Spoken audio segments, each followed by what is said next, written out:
Hi guys, तो ये होने वाला है हमारी सीरीज का पार्ट 4 एंड इस पार्ट 4 में मैं आपको बताने वाला हूँ टाइप्स ऑफ शेडिंग।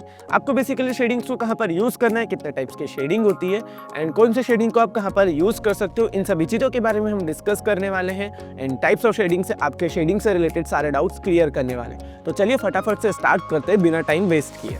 तो मैं बताने वाला हूँ आपको 5 टाइप की शेडिंग। इसमें से 2 शेडिंग सबसे ज़्यादा यूज़ होती है, 2 से 3 शेडिंग हम बोल सकते हैं कि जो सबसे ज़्यादा हम यूज़ करते हैं एज एन आर्टिस्ट। बाकी को उतना ज़्यादा हम प्रेफर नहीं करते हैं, बट आपको ये 5 शेडिंग के बारे में पता होना चाहिए। तो सबसे पहली हमारी जो शेडिंग होती है उसका नाम है हैचिंग। हैचिंग मतलब कि एक डायरेक्शन में आपको लाइंस को यूज़ करना होता है। क्रॉस हैचिंग में मतलब कि दोनों लाइंस को इंटरसेक्ट करना होता है। एंड इसके बाद आती है स्टिपलिंग। नाम से ही आपको समझ आ रहा होगा, स्टिपलिंग मतलब कि टैप टैप कर कर आपको पॉइंट्स बनाने हैं एंड शेडिंग्स को फिल करना है। इसके बाद में आता है स्क्रम्बलिंग। स्क्रम्बलिंग मतलब कि राउंड डायरेक्शन में आपको पेंसिल को कंटिन्यूसली मूव करते जाना है। एंड इसी के बाद आता है स्मर्जिंग। स्मर्जिंग सबसे ज़्यादा हम जो आर्टिस्ट है वो यूज़ करते हैं पोर्ट्रेट एंड बाकी सभी चीज़ों के लिए। तो ये 5 टाइप की शेडिंग्स बताने वाला हूँ। इसके लिए आप कोई भी पेंसिल यूज़ कर सकते हो। मैं यहाँ पर अपना HB पेंसिल यूज़ कर रहा हूँ।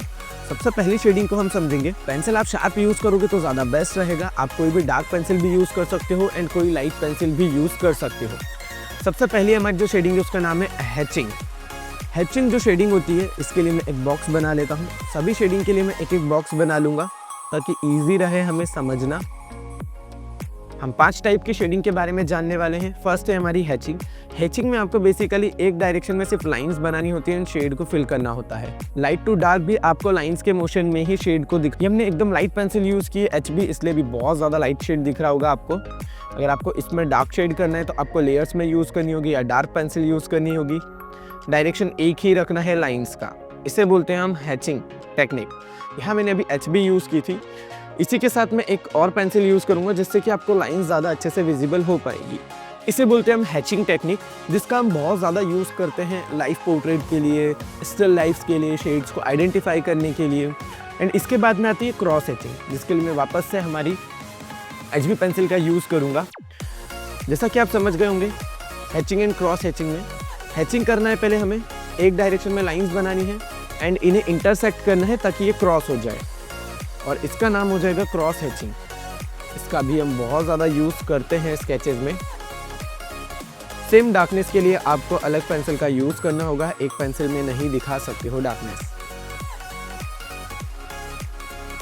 ये हमारी हो गई है hatching and cross hatching technique, जिनका कि हम स्टिल लाइफ में यूज़ करते हैं एंड हम बोल सकते हैं कि लाइफ पोर्ट्रेट वगैरह के शेड्स आइडेंटिफाई करने में भी हम इस टेक्निक्स का यूज़ करते हैं। ये है हमारी क्रॉस हैचिंग।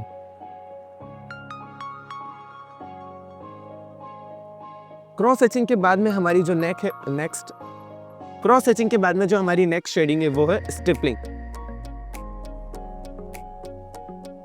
स्टिपलिंग मैं बोल सकता हूँ कि नाम सुनकर ही समझ गए होंगे कि क्या मैं आपको बताने वाला हूँ। स्टिपलिंग में बेसिकली आपको ऐसे डॉट्स बनाने होते हैं। आई थिंक इसका पता नहीं आपने ड्रॉ देखा है या नहीं देखा है, बट स्टिपलिंग शेडिंग को भी यूज़ किया जाता है।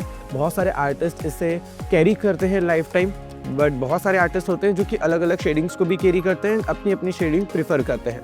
जैसे कि मैं सबसे ज़्यादा जो आर्टवर्क्स बनाता हूँ वो स्मच शेडिंग में बनाता हूँ एंड मोस्टली आर्टिस्ट जो होते हैं वही शेडिंग को यूज़ करते हैं। स्टिपलिंग में आपको जहाँ डार्क शेड करना होगा वहाँ डॉट्स को बहुत पास में बनाना होगा, एंड जहाँ थोड़े से हम बोल सकते हैं कि लाइट शेड करना है वहाँ पर दूर आप डॉट्स बनाइए, लाइट शेडेड डॉट्स बनाइए, ज़्यादा बेस्ट रहेगा। अब जैसे कि मैंने यहाँ पर डॉट्स बना लिए, बट मुझे अभी शेड्स और ज़्यादा डार्क दिखाने हैं। मैं डार्क पेंसिल का यूज़ कर बड़े बड़े डॉट्स बनाकर डार्क शेडिंग्स को हाईलाइट कर सकता हूँ ईजीली। ये होती है स्टिपलिंग टेक्निक।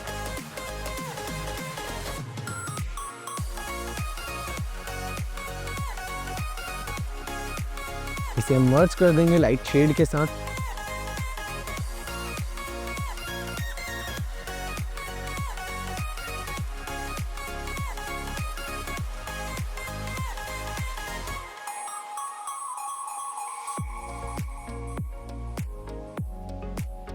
जितना ज़्यादा डार्क शेड करना रहे उतने ही पास में आपको डॉट्स बनाने होंगे।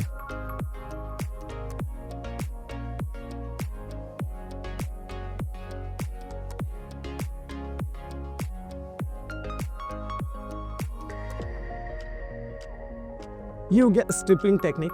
नेक्स्ट हम जो आते हैं वो होती है स्क्रम्बलिंग। स्क्लम्बिंग भी बोल सकते हो, प्रोनाउंसिएशन थोड़ा सा इधर उधर हो सकता है। इसमें बेसिकली आपका जो पेंसिल होता है इसको आपको राउंड राउंड यूज़ करना होता है, रिंग्स बनाने होते हैं बहुत सारे। जहाँ डार्क शेड्स करना है वहाँ पर ओवरलैप कर बहुत सारे रिंग्स बनाओ, जहाँ लाइट शेड करना है वहाँ छोटे rings and light shaded rings. इसे आपको कंटिन्यूसली मोशन में यूज़ करना होगा, तभी आपका शेडिंग दिखेगा। बहुत सारे आर्टिस्ट इससे पोर्ट्रेट बनाते हैं, शेड्स को हाईलाइट करते हैं, अलग अलग पेन्स का यूज़ करते हैं, पेंसिल्स का यूज़ करते हैं इस शेडिंग को दिखाने के लिए। इसे बोलते हैं हम स्क्रिबलिंग टेक्निक। जहाँ डार्क शेड करना है वहाँ ओवरलैप करते जाइएगा, प्रेशराइज पेंसिल को थोड़ा सा यूज़ करिएगा। पेंसिल का प्रेशर बहुत ज़्यादा मैटर करता है आपकी शेडिंग्स के लिए। आप कितना प्रेशर अप्लाई कर रहे हो शेडिंग्स पर, जितना ज़्यादा प्रेशर अप्लाई करोगे उतना ज़्यादा डार्क शेड देखने के लिए मिलेगा, जितना लाइट प्रेशर में काम करोगे उतना ही लाइट आपको शेडिंग देखने के लिए मिलेगा। नेक्स्ट जो हमारी शेडिंग है उसे बोलते हैं हम स्मज या स्मजिंग, दोनों बोल सकते हो।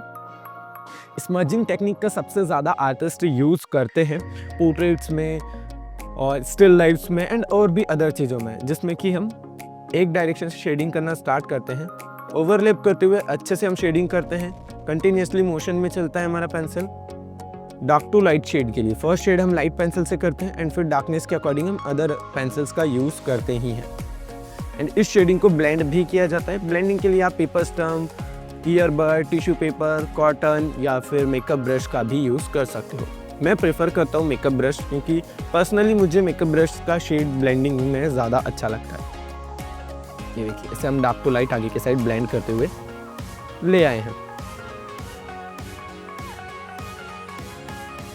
अभी ये उतना ज़्यादा डार्क नहीं हुआ है। अब इसके ऊपर हम फर्स्ट लेयर के बाद में नेक्स्ट लेयर में डार्क पेंसिल यूज़ कर सकते हैं। जहाँ से हमें डार्क करना है वहाँ से स्टार्टिंग करेंगे हम डार्क शेड की, ओवरलैप करते हुए आगे के साइड आएंगे। जहाँ डार्क शेड करना है वहाँ प्रेशराइज थोड़ा सा पेंसिल यूज़ करेंगे एंड आगे की साइड आते हुए हम प्रेशर को कम करते जाएंगे एंड शेडिंग्स को लाइट दिखाते जाएंगे। ये होती है स्मजिंग। इस टेक्निक्स का बहुत ज़्यादा यूज़ हम करते हैं शेडिंग्स के लिए। अभी जैसे कि थोड़ा सा ना सन लाइट जो है वो इंक्रीज हुआ है, तो आपको थोड़ा सा शाइन करते हुए दिखेगा शेडिंग वीडियो पर। इसे बोलते हैं हम स्मजिंग। इसे ब्लेंड करने के लिए हम हमारे मेकअप ब्रश, पेपर स्टम्प या टिश्यू पेपर का भी यूज़ करते हैं। मैं आपको ब्लेंड कर दिखा देता हूँ। मैं सबसे ज़्यादा यहाँ यूज़ करता हूँ मेकअप ब्रश। अगर आपको स्मूथ शेडिंग करनी है तो ध्यान रखना कि डायरेक्शन चेंज कर भी आपको ब्लेंडिंग करनी होगी, तभी आपको शेडिंग स्मूथ मिल पाएगी। आई होप आप सभी को ये 5 शेडिंग समझ में आई होगी। सबसे ज़्यादा हम यूज़ करते हैं hatching, cross hatching and smudging का।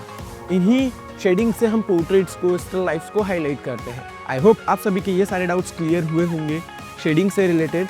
नेक्स्ट वीडियो में हम सीखेंगे फ्री हैंड ड्राइंग के बारे में, कॉन्सेप्ट सीखेंगे कि क्या क्या यूज़ करना है एंड और भी बहुत सारे डाउट्स क्लियर करेंगे। तो इस सीरीज़ के लिए चैनल को फटाफट से सब्सक्राइब कर लो एंड सारे वीडियोस को लास्ट तक वॉच करिएगा, ताकि आपके सारे डाउट्स क्लियर हो जाए फ्रॉम बेसिक टू एडवांस। मिलता हूँ आपको